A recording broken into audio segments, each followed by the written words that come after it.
দেখেছিলাম মমতা ব্যানার্জি শুভেন্দু অধিকারী মহাশয়কে ডেকে চা খাওয়াচ্ছে পারলাম বিধানসভার মধ্যে। শুভেন্দু অধিকারী মহাশয়কে সাসপেন্ড করে দিত, মমতা ব্যানার্জি স্পিকারের কাছে শুভেন্দু অধিকারী মহাশয়ের হয়ে ক্ষমা চাইছে। আর আপনি আমি কি ভাবছি, তৃণমূলই পারবে বিজেপিকে আটকাতে। কত মানুষের নামে মিথ্যা কেস দিয়েছিল। আরে আন্দোলনটা তো হচ্ছিল বিজেপির বিরুদ্ধে, কেন্দ্রের বিজেপি সরকারের বিরুদ্ধে আন্দোলন হচ্ছিল, তাহলে তৃণমূলের এত কেন বুক ফাটছিল, মমতা ব্যানার্জির এত কেন বুক ফাটছিল? দাদার বিরুদ্ধে কথা বললে দিদির তো কষ্ট হবেই ভাই।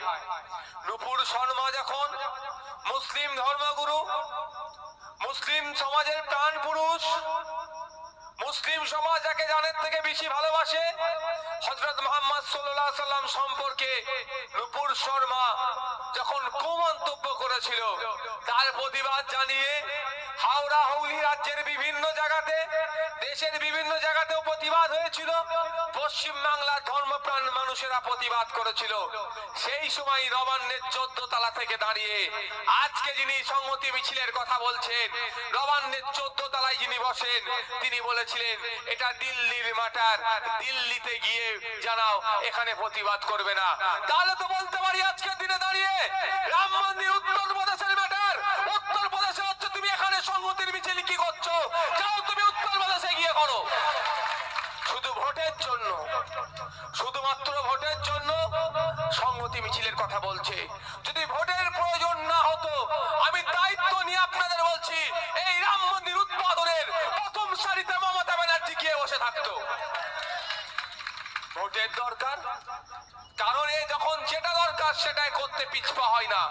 1998 সালে দল তৈরি করেছিল, দলকে চালাতে পারতো না, ফান্ডের প্রয়োজন আছে, গাইডের প্রয়োজন আছে, বিজেপির সহযোগিতা নিয়েছিল। 1998, 1999, 2000, 2001, 2002, 2004 বিজেপির সাথে একাধিকবার ঘর সংসার করেছিল ভোটের জন্য এই মমতা ব্যানার্জি।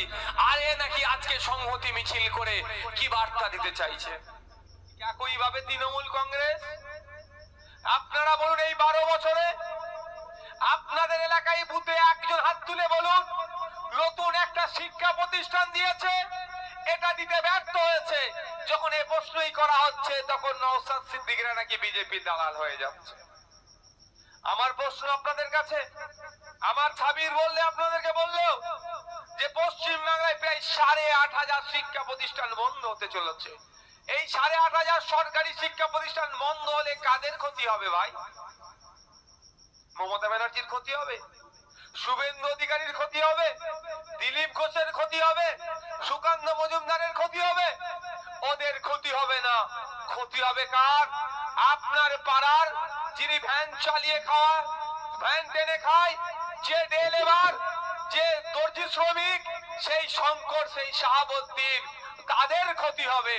তাই আপনাদের বলবো, এরা চাই কিরা তৃণমূল কি বিজেপি আপনাদের পাড়ার রাম রহিম এক জায়গায় না থাকে, শঙ্কর শাহাবুদ্দিন এক জায়গায় না থাকে, আপনার পাড়ার ফাতেমা দুর্গা এক জায়গায় না থাকে, যাতে বিভেদ করিয়ে দিয়ে তাদেরকে আলাদা রাখতে পেরে রাখা যায়, তাহলে তাদের স্বার্থ চরিতার্থ করা যাবে।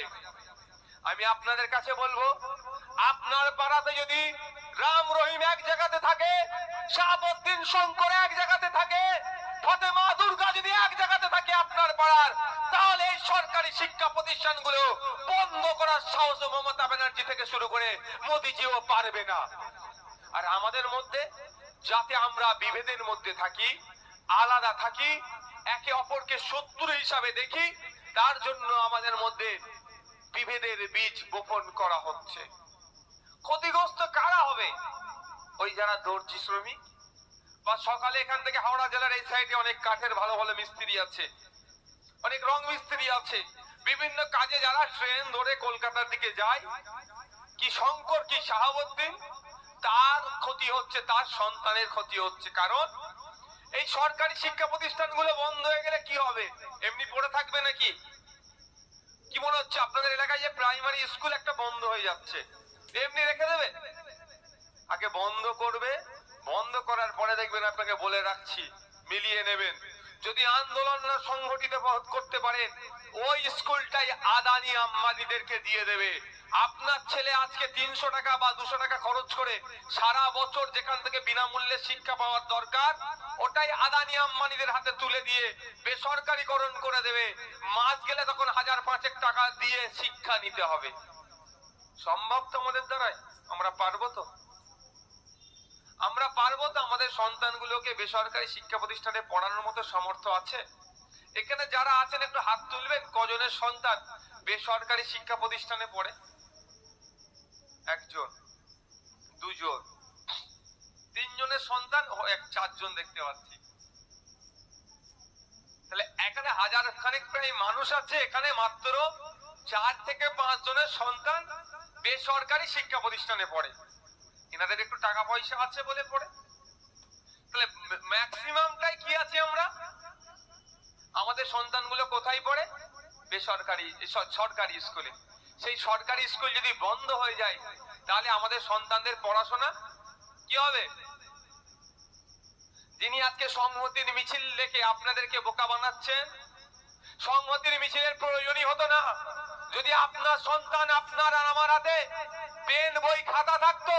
সংহতির মিছিলের দরকার থাকতো না, সম্প্রীতির মিছিলেরও দরকার থাকতো না। কারণ পেন বই খাতা থাকলে, শিক্ষা অর্জন করলে, চেতনা আসতো। চেতনা থাকলেই সুষ্ঠু সমাজ ব্যবস্থার গড়ার কথা ভাবতাম। পাড়াতে আর শঙ্কর শাহাবুদ্দিনের মধ্যে অশান্তি লাগালেও সেটাকে আমরা প্রতিহত করতাম। নতুন করে আমাদের সংহতি মিছিলের দরকার হতো না, প্রতিদিনই তো আমরা পাড়াতে সংহতির বার্তা দিয়ে থাকতাম। এরা কি করছে? আপনার আমার কাছ থেকে পেন বই খাতা কেড়ে নিয়ে আপনাকে আমাকে শিক্ষা থেকে পিছিয়ে রেখে যখন তাদের দরকার হবে চলো সম্প্রীতির মিছিলের নামে, সংহতির মিছিলের নামে আপনাকে আমাকে বোকা বানাচ্ছে। এটা তো চাইছে আপনাকে আমার হাত থেকে বই পেন খাতা কেড়ে নিয়ে পরিবর্তে কি দেবে? আপনি খোঁজ নিয়ে দেখুন, 12 বছরে বুতে বুতে স্কুল দেখতে পাইনি, কিন্তু কি দেখেছি ভাই? আস্তে কথা বলুন। আমি এমনি বলছিলাম 5 মিনিট বক্তব্য দিয়ে চলে যাবো, আমার শরীরটা ভালো নয় গত রাত থেকে। উনি হয়তো ভাবছে সাপ বলা 5 মিনিট বলকে ছোড় দেগা, আমি কি কন্টিনিউ করে। তো কি বলছিলাম, বুতে বুতে 12 বছরে এই সরকার, 12 বছরের সরকার চলছে তো, রাজ্য সরকার। একজন বুথের হাত তুলে বলুন আপনাদের বুথে নতুন স্কুল হয়েছে? কিন্তু আমি দায়িত্ব নিয়ে বলতে পারি বুথে নতুন ক্লাব সরকারের পক্ষ থেকে করে দেওয়া হয়েছে। আমি দায়িত্ব নিয়ে বলতে পারি ওই ক্লাবের টিভির ব্যবস্থা করে দেওয়া হয়েছে। আমি দায়িত্ব নিয়ে বলতে পারি ক্লাবে গ্রামোটো দেওয়া হয়েছে। আমি দায়িত্ব নিয়ে বলতে পারি মাঝে মাঝে বৃষ্টি হলে সরকার পক্ষ থেকে টাকাও দেয়, প্রয়োজনে মদ খাওয়ার টাকা চাইলে সেটাও দেবে এরা।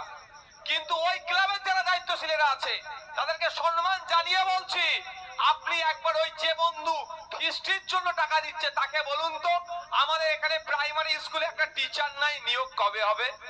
আপনাকে আর সম্পর্ক রাখবে না। আপনি বলুন তাকে আমাদের প্রাইমারি স্কুলে যে বাচ্চাগুলো যায় টেবিল চেয়ার ঠিক নাই, দুটো টেবিল চেয়ারের ব্যবস্থা করে দিন তো, ও করবে না।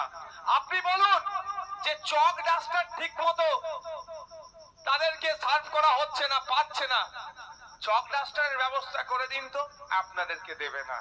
কিন্তু মদ খাওয়ার জন্য টাকা চান, টিভি কেনার জন্য টাকা চান, গ্রাম মোটের জন্য টাকা চান, ক্লাবকে পাকা করবেন তার জন্য টাকা চান, সব দিয়ে দেবে। শিক্ষা প্রতিষ্ঠানের মান উন্নয়ন হোক এটা বললে ওরা দেবে না। কারণটা কি? কাকে কান নিয়ে চলে গেছে বললে আমরা কাকের দিকে তাকাচ্ছি, আর আমরা যদি কানের দিকে তাকাই এদের রাজনৈতিক ব্যবসাতে ভাটা পড়ে যাবে।